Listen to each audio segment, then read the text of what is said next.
The moment that little girl burst through the doors of our biker bar, I knew something was wrong.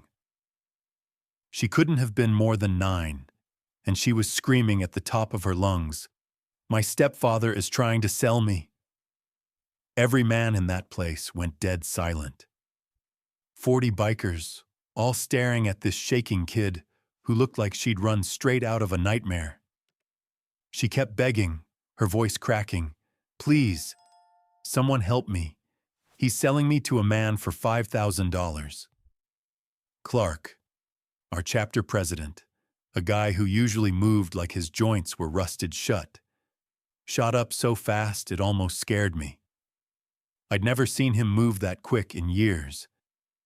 He knelt beside her and spoke in this soft voice I'd only ever heard him use with kids. "Honey, who's trying to sell you?" "My stepfather," she sobbed, clutching his vest. "The man is coming tonight to pick me up." Before any of us could even react, we heard car doors slam outside. Hard. 2 men pushed their way inside the bar, one carrying a coil of rope and a roll of duct tape like he had a job to do. "There you are, you little brat," her stepfather barked. But then he froze. He finally noticed the wall of leather and muscle standing between him and the girl. "That's my kid," he stammered, suddenly sweating. She's not right in the head. Makes up stories." The girl, Sophie, we later found out, latched onto Clark like he was the first safe thing she'd seen in a long time. Through her tears, she choked out, "He already took the money. That man behind him gave him $5,000. The older guy, dressed sharp like he stepped out of some office downtown, took a step forward and tried to talk over her trembling voice. "Gentlemen, this is a family situation. Private matter." That's when Tank, our enforcer, stood up. Slowly, intentionally. Tank could make a grown man rethink every bad decision he'd ever made just by looking at him. "Family doesn't sell family," he said, his voice low and dangerous. "You don't understand," the stepfather blurted out, panicking. "She's going to a better home. Like adoption." Razor pointed at the rope and duct tape with this cold expression that said everything without needing a single curse word. "Adoption, huh? That what all that is for?" Right then, those 2 men realized they had just walked into the absolute wrong place with the wrong plan. "We're leaving," the stepfather announced suddenly, trying to muscle past Clark to grab Sophie. Clark's hand shot out and clamped around the guy's wrist like a steel trap. "No," he said calmly. "You're not." The stepfather's voice went shaky. "I'll call the cops." "Please do," Clark told him. "And while you're at it, make sure you explain why you're trying to sell a 9-year-old girl." What Sophie said next hit the whole room like a punch to the chest. She wiped her eyes, looked up at Clark, and whispered, "He sold my sister Amy last year. He told me she went to live with Grandma, but Grandma's been dead for 2 years." Everything inside that bar went stone-cold quiet. You could feel the temperature drop. Even the air seemed to stop moving. The well-dressed man, the buyer, panicked first. He tried to bolt for the door, but he barely got 2 steps before 3 of our guys slammed him to the floor. "Check his phone," Snake growled. And when Snake gives an order like that, you follow it. What we found on that phone was enough to turn even our toughest men pale. Photos, locations, prices. This wasn't his first child. Not by a long shot. Clark looked down at both of them, Roy and the buyer, his voice low and final. "You're done." Roy, Sophie's stepfather, chose the dumbest possible move. He yanked out a gun and waved it around with shaking hands. "You don't know who you're messing with," he barked. 40 bikers burst into laughter like he'd just told the funniest joke of the year. One gun? Against all of us. Clark shook his head. No, Roy. You're the one who has no idea who you're dealing with. Roy Daniels thought he was some criminal mastermind. He'd married Sophie's mom 2 years earlier, only because she had a hefty life insurance policy. And when she died in a mysterious car crash, he collected everything. The money, the house, and custody of both girls, Sophie and her sister, Amy. Clark leaned in close, his voice sharp. Where is Amy? Roy started crying as Tank twisted his arm behind his back. I don't know, I swear. Richard took her somewhere.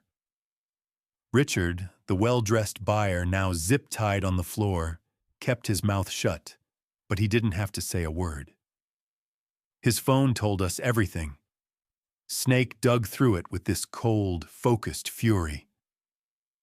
He found messages calling the kids merchandise, bank transfers, photos that made every man in that bar want to put a bullet in somebody. Call 911, Clark ordered finally. But before we did, he crouched down in front of Sophie. His voice softened in a way I'd never heard from him. Honey, where's your real family? Sophie looked down at her shoes. My mom's dead, she murmured. And my real dad died in Afghanistan when I was 3.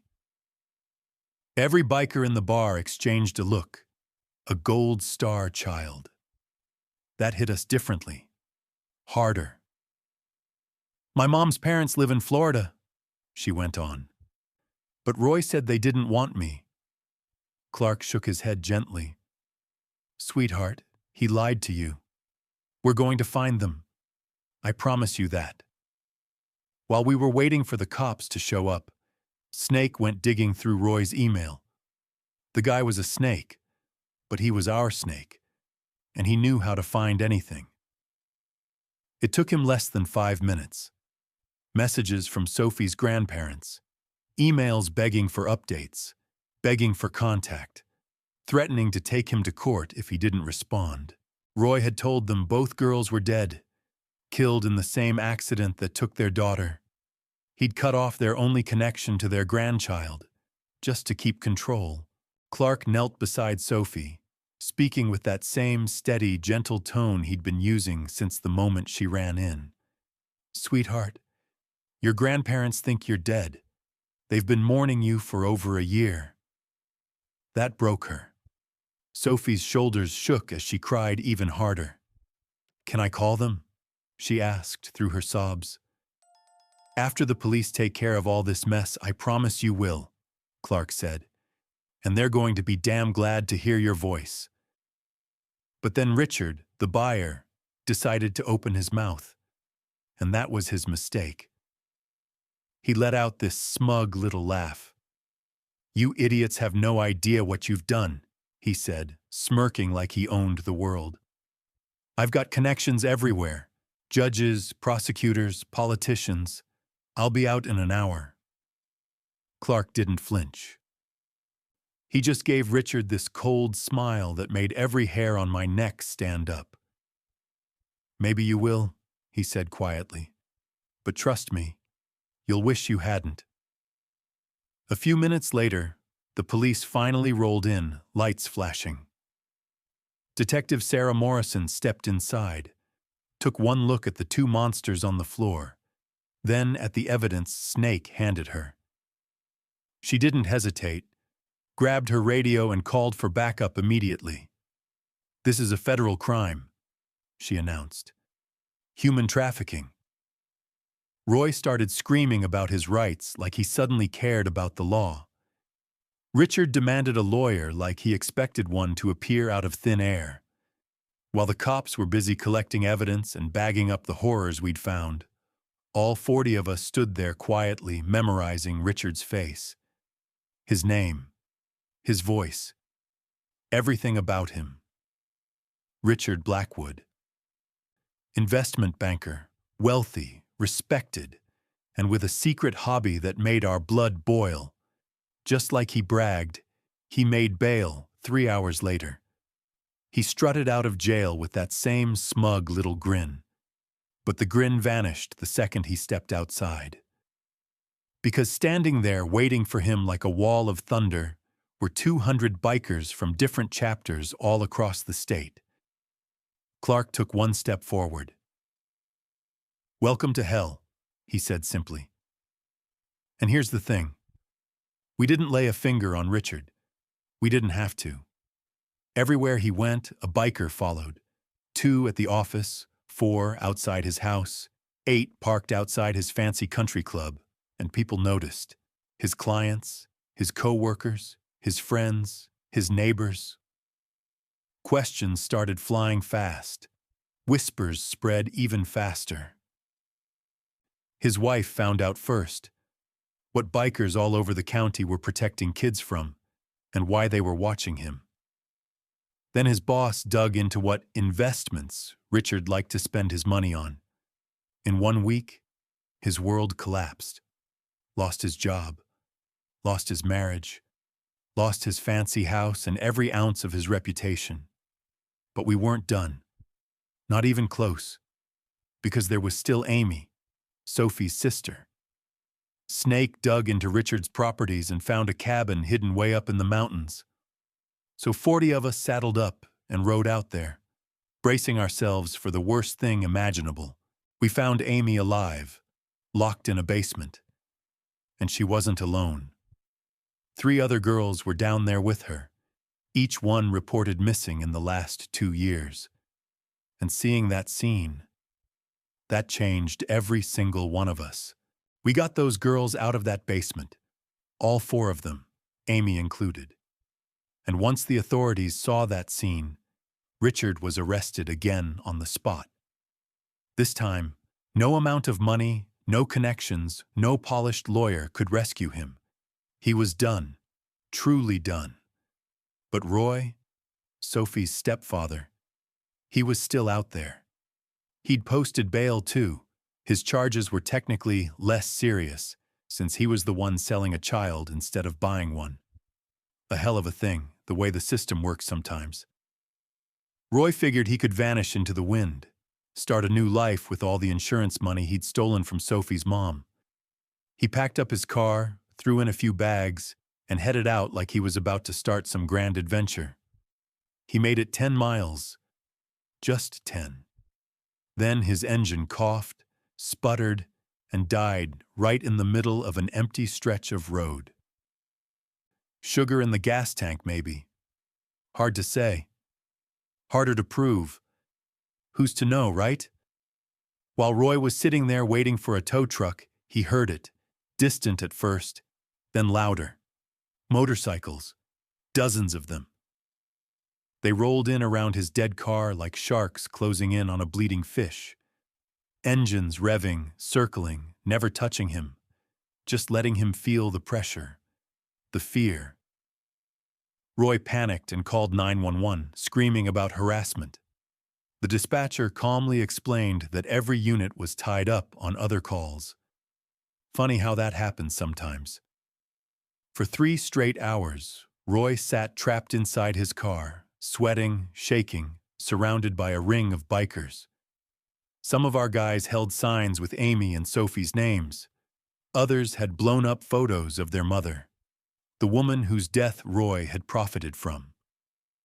Finally, a tow truck showed up. The driver took one glance at the scene, the wall of motorcycles, the cold faces, the silence, and immediately shifted gears and drove right back the way he came. Roy freaked, bolted out of his car, and tried running on foot. We didn't chase him. We just walked our bikes behind him slowly, engines rumbling like thunder rolling over a storm. He sprinted into a diner, begging anyone inside to save him. But the moment the customers looked out the window and saw the patch on our backs, they told Roy to get out. No one wanted to shelter him. No one wanted to be associated with him. "Please," Roy cried. "They're going to kill me."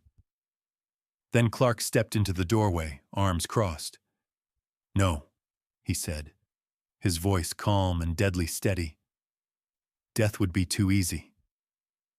What happened next became local legend. Roy ran again. He tried hiding in a church, begging the priest to help him. The old priest shook his head and said, "Son, even God won't protect those who sell children." Roy tried the hospital. Security tossed him out before he made it past the front desk. He tried the bus station. Every single bus was mysteriously full. No one had a seat for him. For 2 entire days, Roy couldn't eat, couldn't sleep, couldn't escape the sound of those motorcycles. Everywhere he went, people already knew exactly what he'd done. Sophie's story had spread through the town like wildfire. And finally, after all the running, after all the fear, after realizing the whole world knew what he was, Roy did the only thing left he could do. He walked into the police station and confessed to everything. Roy ended up confessing to everything. His wife's murder, selling Amy, trying to sell Sophie. He begged the cops to lock him up, to protect him from us. Funny thing is, we never laid a hand on him. We didn't need to. The truth and the weight of what he'd done crushed him all by itself. Roy Daniels was sentenced to 40 years with no chance of parole. He'll die behind those walls. Richard Blackwood, the slick banker with the connections, got life without parole for trafficking multiple kids. When word spread about the kind of monster he really was, general population greeted him exactly the way you'd expect. He lasted 1 week. 1 week before he begged for permanent solitary confinement. And that's where he sits today. 23 hours a day in a concrete box, alone with his demons and the sound of a door that never fully opens again. Amy was reunited with Sophie at their grandparents' home down in Florida. That old couple had spent their savings chasing leads, hiring private investigators, praying every night for the girls they believed were dead. Seeing those 2 sisters walk through their door again, I don't think there was a dry eye in the whole damn room. The Iron Horse Saloon, the bar where Sophie first ran for help, became something else entirely. It turned into a college fund for Sophie and Amy. Every biker who was there that night puts in money every month. Those girls will never struggle a day in their lives. Not if we can help it. Their grandparents eventually moved back to our town so the girls could grow up with support, family, stability, everything they'd been robbed of. And the Hells Angels? We bought the house right next door and turned it into our chapter clubhouse. People laugh when I say it, but it's the truth. The 2 safest children in America grew up living beside 40 leather-clad guardian angels. Word travels fast through the underground. Child sellers, traffickers, abusers, they all know the rules now. Don't operate anywhere near the Iron Horse. Don't hurt children in this town. Don't even think about testing the Hells Angels. Because 40 bikers who rose up like an army for one terrified little girl will rise up again. Every single time.